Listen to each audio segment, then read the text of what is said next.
In the last lesson, you dove headfirst into the popular directory service Active Directory.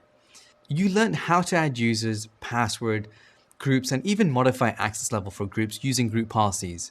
Another popular directory service that's used today is the free and open source service OpenLDAP, which stands for Lightweight Directory Access Protocol, operates very similar to Active Directory. Using LDAP notation or LDAP data interchange format or LDIF, you can authenticate, add, remove users, groups, computers, and so on in a directory service. OpenLDAP can also be used on any operating system, including Linux, Mac OS, even Microsoft Windows. However, since Active Directory is Microsoft's proprietary software for directory services, we recommend that you use that on Windows instead of OpenLDAP. But it's helpful to know that OpenLDAP is open source, so it can be used on a variety of platforms. There are a few ways you can interact with an OpenLDAP directory. First, you can use the command line interface and pass in commands to create and manage directory entries. You can also use a tool like PHP LDAP admin, which offers you a web interface that you can use to manage your directory data, much like the Windows Active Directory GUI that you're familiar with. You can read more about how to set up OpenLDAP and PHP LDAP admin in the next reading. In this lesson, we'll give you a high-level overview of the operations you can do in OpenLDAP via commands and how they work. To begin, we'll just open the OpenLDAP package using this command. I want to get into my Linux environment and type up this command: sudo apt get install slap d ldap utils.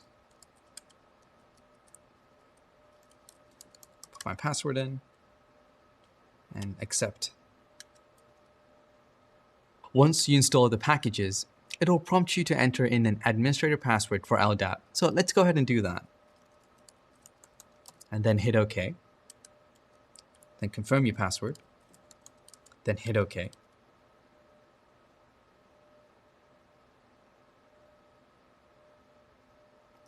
Now that it's installed, we're actually going to reconfigure the slapd package so that we can fine-tune our setting. To do that, we're going to run the following command. I want to clear my window and then run sudo dpkg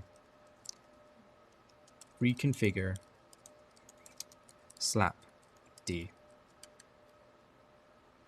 This is going to ask us a bunch of questions about our new setup. We won't cover all of these options, but you can learn more about them in, you've guessed it, the supplemental reading. For now, let's just fill out the settings with these values. So the first option is omit OpenLDAP server configuration. I'm going to go ahead and say no.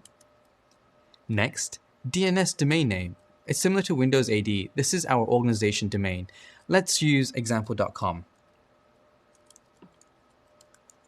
And then hit OK. Organization name. Let's use example. Administrator password. Let's do the same thing that we entered before. For the database, let's use MDB.